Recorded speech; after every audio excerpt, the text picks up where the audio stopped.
संयुक्त किसान मोर्चा के आह्वान के बाद अग्निपथ स्कीम को लेकर पूरे देश में जो मुख्यालय हैं जिलों के, वहां पर एक ज्ञापन है वो प्रधानमंत्री के नाम डीसी महोदय को सौंपा गया। और मैं आपको तस्वीरें वो सोनीपत लघु सचिवालय के बाहर की दिखा रहा हूं। यहाँ पर किसान नेता अभिमन्यु सिंह कुहाड़ की नेतृत्व में एक प्रदर्शन है वो किया गया और उसके बाद डीसी को ज्ञापन सौंपा है कि ये अग्निपथ जो योजना है उसको जल्द से जल्द सरकार वापस ले। हमारे साथ खुद संयुक्त किसान मोर्चा में एक बड़ा कद रखने वाले युवा किसान नेता अभिमन्यु कुहाड़ मौजूद है। कुहाड़ साहब, किस तरह की स्कीम है ये और युवाओं को क्यों नहीं समझा पा रही है सरकार एक बार फिर? क्योंकि काले कानून को, 3 कृषि कानूनों को तो समझा नहीं पाई थी, उनको काले कानून बता दिया था किसानों ने।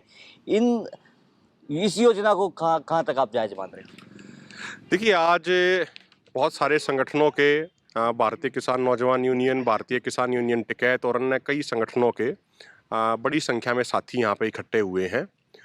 इस सरकार की जो सबसे बड़ी समस्या है, आपने सही पकड़ा, जब ये नोटबंदी लेके आए थे तो ये कह रहे थे कि नोटबंदी बहुत अच्छी है, लेकिन अर्थशास्त्री समझ नहीं पा रहे और जनता समझ नहीं पा रही। फिर ये जीएसटी लेके आए तो बोले जीएसटी बहुत अच्छी है, लेकिन व्यापारी समझ नहीं पा रहे हैं। जब ये किसानों के लिए कानून लेके आए तो सरकार बोली कानून बहुत बढ़िया है, पर किसान समझ नहीं पा रहे हैं। अब ये नौजवानों के लिए योजना लेके आए और कह रहे हैं कि योजना तो बहुत अच्छी है, लेकिन नौजवान नहीं समझ पा रहे हैं। तो भाई एक बात माननी पड़ेगी कि सारे समझदार बीजेपी आरएसएस में इकट्ठे हो गए। मतलब सारी चीजें सिर्फ इनको ही समझ में आ रही हैं और जिन वर्गों के लिए वो चीजें बनाई जा रही हैं उनको समझ नहीं आ रही। देखिए, देश के हालात ये हैं, बड़े दुख की बात है, अक्सर मैं इस बात को कहता हूं कि दिल्ली के जो कंक्रीट के जंगल हैं, यानी जो 20-20, 21-21 मंजिला जो बिल्डिंगें हैं, वहां पे वो अधिकारी बैठ के खेती की, नौजवानों की नीतियां बनाते हैं जिन्होंने कभी 1600 मीटर की दौड़ अपने जीवन में नहीं करी होगी, जो ईख और जवार का फर्क नहीं बता सकते। यदि जवार बड़ी हो जाए तो वो ये नहीं बता पाएंगे ईख कौन सी है और जवार कौन सी है। वो किसानों को ये बताते हैं कि योजना कौन सी बढ़िया है। वो ये बताते हैं जिन्होंने दौड़ नहीं करी कि भाई नौजवानों को किस तरीके से प्रैक्टिस करनी चाहिए, नौजवानों के लिए कौन सी योजना अच्छी रहेगी। ये देश का सबसे बड़ा दुर्भाग्य है। आप एक बात बताइए, ये उदाहरण लेते हैं, ये एग्जाम्पल लेते हैं कि भाई इजराइल में भी 4 साल की, 3 साल की कंपलसरी नौकरी होती है, और देशों का उदाहरण देते हैं। पहली बात तो ये, इजराइल में जनसंख्या बहुत कम है और उसके चारों तरफ जो अरब देश हैं उनसे उसकी दुश्मनाई है, तो जनसंख्या कम है, इसलिए वहां की जरूरत है कि हर आदमी ट्रेंड हो वहां पे हथियार चलाने में। और दूसरी बात, हमारे राजनेताओं को एक बात मैं कहना चाहता हूं कि जो अभी इजराइल के काफी साल तक प्रधानमंत्री रहे लिकुड पार्टी के नेता हैं बेंजामिन नेतन्याहू, बेंजामिन नेतन्याहू के भाई ब्रिगेडियर थे और एक मिलिट्री के ऑपरेशन में वो शहीद हो गए थे। वहां के तमाम पॉलिटिशियंस ने राजनीति से पहले सेना में सेवा करी हुई है। बेनी गांट्स जो उनके डिफेंस मिनिस्टर हैं, वो आर्मी के चीफ तक बने, एक नीचे भर्ती होके चीफ तक गए हैं वो। तो अगर ऐसा ही इजराइल का मॉडल इनको अच्छा लगता है तो फिर एक काम भारत में भी करना चाहिए कि एमएलए एमपी का चुनाव वही लड़ेगा जो पहले 4 साल तक अग्निवीर बन के आएगा। बीसीसीआई के जनरल सेक्रेटरी बना दिए गए अमित शाह के बेटे, गृह मंत्री के बेटे जय शाह। जय शाह ने कभी क्रिकेट नहीं खेला, जय शाह कभी कोच नहीं रहे, लेकिन बीसीसीआई के जनरल सेक्रेटरी बना दिए। उनको अग्निवीर क्यों नहीं बना रहे हैं? तो अभिमन्यु जी, जिस तरह से संयुक्त किसान मोर्चा ने पहले किसानों के मुद्दे को लेकर सरकार को दिल्ली की सीमाओं पर घेरा, क्या इस स्कीम को लेकर, इस योजना को लेकर, अग्निपथ अग्निवीर की स्कीम योजना को लेकर क्या संयुक्त किसान मोर्चा कोई रणनीति है वो बना रहा है? देखिए, ऐसा है, ये आंदोलन है नौजवानों का। संयुक्त किसान मोर्चा इसमें सहायक की भूमिका निभा सकता है, समर्थन की भूमिका निभा सकता है, उनको समर्थन कर सकता है, लेकिन नेतृत्व है वो नौजवानों के हाथ में रहेगा। नौजवान ही नेतृत्व करेंगे। हम तो उनके साथ खड़े होने वाले हैं इस मुद्दे पे। यदि प्रशासन उनके साथ कोई दमन करने का प्रयास करता है तो हम उस पे नौजवानों के साथ खड़े होंगे। वे हमारे भाई हैं, वे हमारे परिवार का हिस्सा हैं। मैं आपको एक चीज और बताऊं, आज भी हर साल लगभग 55,000 फौजी नौसेना, वायुसेना, थल सेना से रिटायर होते हैं। 55,000 हर साल। और आंकड़ा है कि मात्र 1% को ही नौकरी मिल पाती है रिटायर होने के बाद। तो अभी जो 75% अग्निवीर 4 साल के बाद निकाल दिए जाएंगे तो उनको नौकरी कहां से मिलेगी? तो वो सरकार कह रही है कि हम शिक्षा का प्रावधान है वहाँ ये कर रहे हैं, और जब आएंगे तो हरियाणा सरकार के मुख्यमंत्री मनोहर लाल खट्टर ने एक ऐलान किया कि 100% नौकरियां हैं वो उन युवाओं को दी जाएगी हरियाणा पुलिस में। मैं मनोहर लाल खट्टर जी से बड़े मान सम्मान के साथ एक बात पूछना चाहता हूं। मनोहर लाल खट्टर जी, जब से आप हरियाणा के मुख्यमंत्री बने हैं तब से हरियाणा बेरोजगारी के मामले में पूरे देश में नंबर 1 हो गया। बेरोजगारी किधर, अगर आप टॉप 3 राज्यों की लिस्ट निकाल लेंगे कि बेरोजगारी दर पूरे भारत में किन 3 राज्यों में ज्यादा है, तो उसमें हरियाणा का नंबर आता है बेरोजगारी के मामले में, रोजगार के मामले में नहीं। तो यदि आपकी जेब में इतने ही रोजगार हैं, यदि आपके पिटारे में इतनी ही नौकरियां हैं, तो फिर ये हरियाणा बेरोजगारी के मामले में सबसे ऊपर क्यों पहुंच गया भारत देश में? ये तो सिर्फ कहने के जुमले होते हैं ताकि आंदोलन को दबाया जा सके, लोगों को बहकाया जा सके। आप एक चीज और समझिए, सबसे महत्वपूर्ण बात जो इसमें है, 4 साल बाद यानी 17.5 से 21 साल की लेंगे, जो इन्होंने बढ़ा के 23 साल कर शिक्षा की दिया। व्यवस्था की बात करें कौर साहब। एक बात बताओ, शिक्षा की व्यवस्था की मैं आपको एक बात पूछता हूँ। 10वीं या 12वीं करके एक बच्चा चला गया वहां पे, 4 साल वो अपनी फौज की नौकरी करके आया। जो बच्चे उसके साथ पढ़ने वाले जो फौज में नहीं गए, वो किसी ने MBA कर लिया होगा, किसी ने M.Tech कर लिया होगा, किसी ने PhD में एडमिशन ले लिया होगा, और वो 10वीं 12वीं पास रह गया, तो वो उनसे मुकाबला कैसे कर पाएगा? एक बात और सबसे महत्वपूर्ण बात आपके मैं माध्यम से बताना चाहता हूं, एक इन्होंने ये शिगुफा छोड़ रखा है कि जब वो रिटायर होगा तो हम 11 लाख रुपए सरकार देगी। सरकार नहीं देने वाली भाई। सर, इस योजना में ये रिटर्न में ये लिखा हुआ है, कहने की बात कुछ और होती है, नियम कानून से देश चलता है।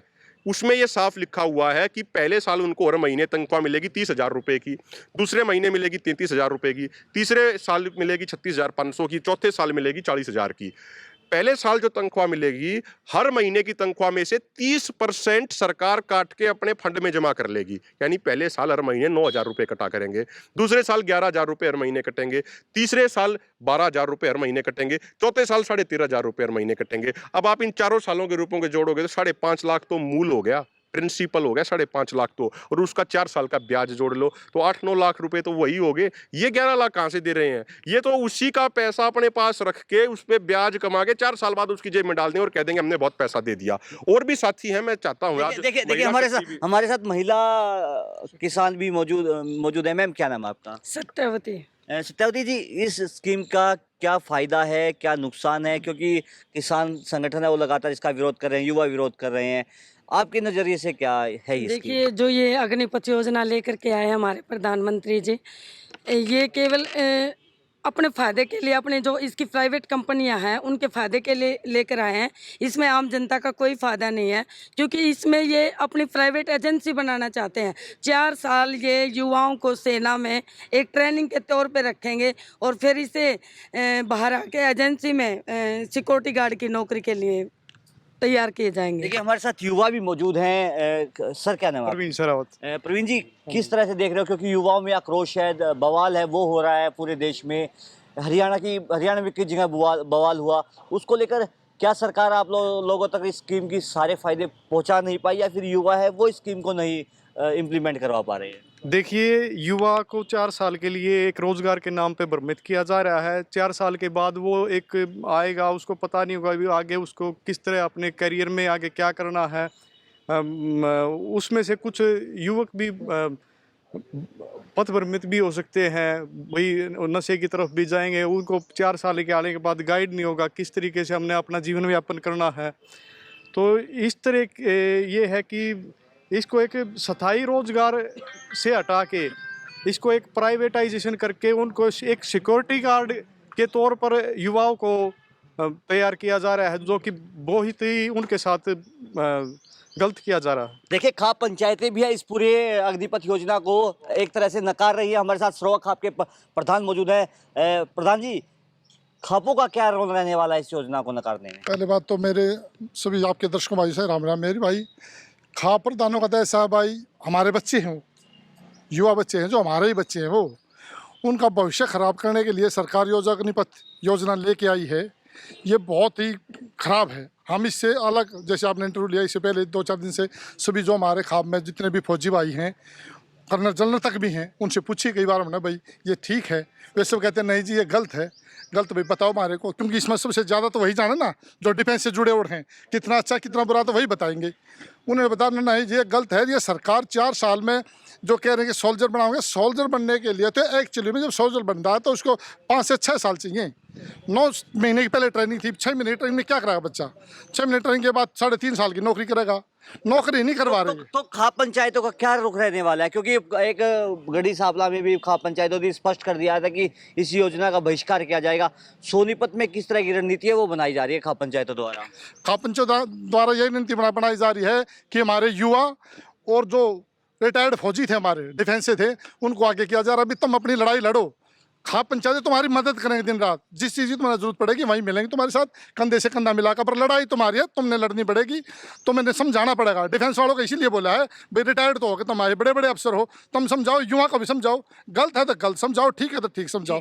उन्होंने यही समझाया कि नहीं जी ये गलत है, देश की सुरक्षा के लिए बहुत बड़ा खतरा है ये। देखिए, किसानों के साथ साथ जो खाप पंचायतें हैं वो अग्निपथ, अग्निवीर स्कीम और योजना का लगातार जमकर विरोध कर रहे हैं और इसी की कड़ी में आज सोनीपत डीसी को एक ज्ञापन भी है वो प्रधानमंत्री के नाम सौंपा गया है। सोनीपत से पंजाब केसरी के लिए सनी मलिक।